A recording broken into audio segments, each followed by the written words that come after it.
10th chapter. Won't you stand on your feet?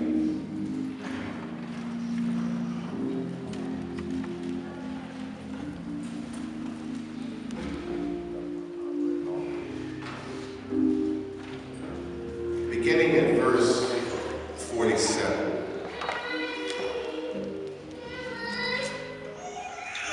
Won't you stand on your feet? Verse 47. Hear the word of the Lord.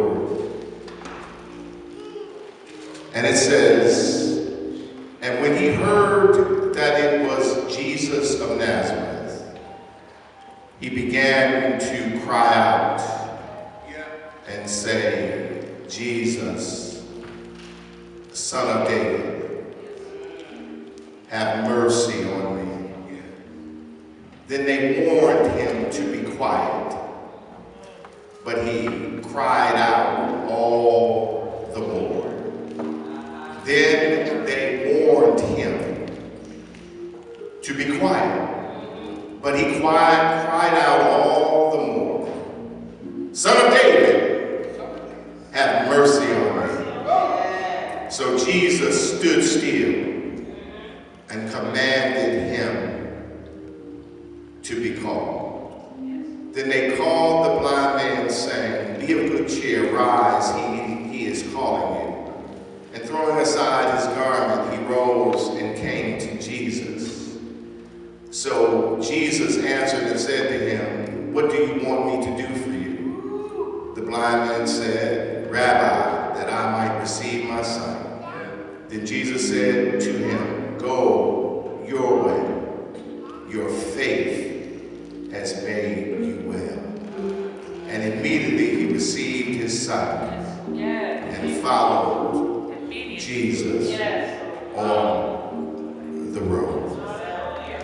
And verse 48 again says, then many warned him to be quiet, but he cried out all the more.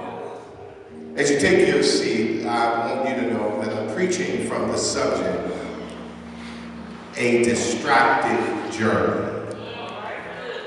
A distracted journey. A distracted journey. Also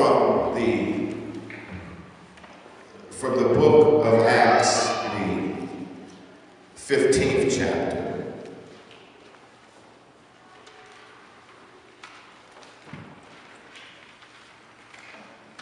The 16th chapter, Acts 16 and verse 6. And it says here, now when they had gone through Phrygia and the region of Galatia, they were forbidden by the Holy Spirit to preach the word in Asia. After they had come to Mysia, they tried to go through Bithynia, but the Spirit did not permit them. So passing by Mysia, they came down to Trios, and a vision appeared to Paul in the night. A man of Macedonia stood and pleaded with him, saying, come over to Macedonia and help us. Now after he had seen the vision, immediately we sought to go to Macedonia, concluding that the Lord had called us to preach the gospel to them. This morning, we're talking from the subject, a distracted journey. Another title for this sermon could be, when God disrupts my plans. Somebody say amen. You know, life can be full of distractions, and we say to us, you know, let's have a plan, let's make a decision, you know, have vision, have goals, know where you're going. But then what happens when we make a decision and when we really make up our mind, we really get a plan, life happens. Somebody say life happens. And sometimes there are distractions all around us. Other people can be distractions. Our stress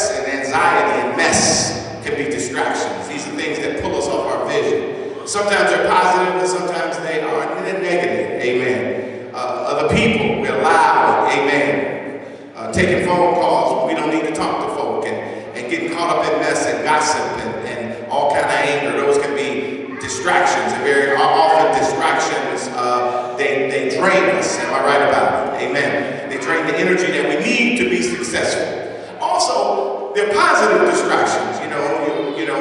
Your wife, your spouse gets sick. Your son, there's a change in his schedule. Amen. You're planning to do A, but now they changed the game to 6 o'clock instead of 8 o'clock. It's a distraction. These are positive distractions. We have to be prepared and equipped to understand that life sometimes is full of challenges. Somebody say amen. And sometimes we are resilient. Say resilient.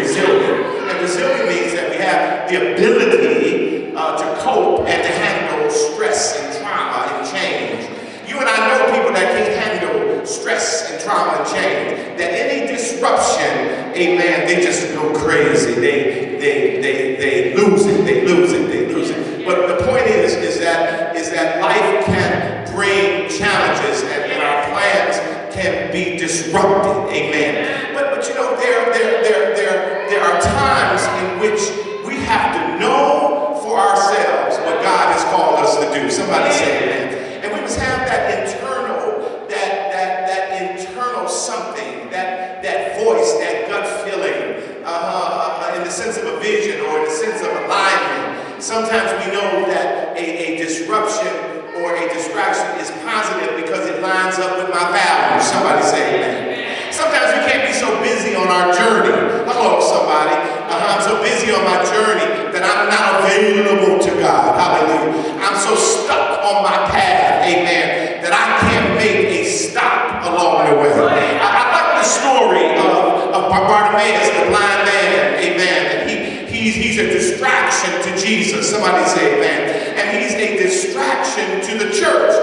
Am I right about it? So Jesus had his church that were with him, and they were battling with him about why they should go to Jerusalem. Jesus knew, and they told them a number of different times that I must go to Jerusalem, and I will be arrested, and I'll be handed over to the authorities, amen, and they will crucify me, but I shall rise. Somebody say amen. Jesus knew that he had a journey that was bigger than everybody else, that he had on his shoulders the world's humanity, the world's salvation, the world's redemption. And his people knew it. His people had begun to accept the fact that they left their homes in Galilee, thinking they were just going to Holy Convocation, Passover in Jerusalem. But now they were stuck. It was like a magnet. I don't want to stay, but I can't go back. Amen. Some fought their way back, but they found that Jesus was not the king that was going to overthrow the Romans, and that he was the suffering servant. Many walked away from him. But there were some that were stuck, and some had begun to buy into the notion that we were headed to do a big thing. Somebody say amen. And there are people in our church that are part of our vision, and we have a plan, and we're going somewhere, but they're so stuck to the vision that they can't stop and help a blind Bartimaeus on the side of the road. Somebody say amen. You see, you got to look at that story and look at it in the sense of a distraction. You see, for the church, Bartimaeus was a distraction. Jesus was headed to Jerusalem. They got it. This is a Holy Ghost moment. They were stuck on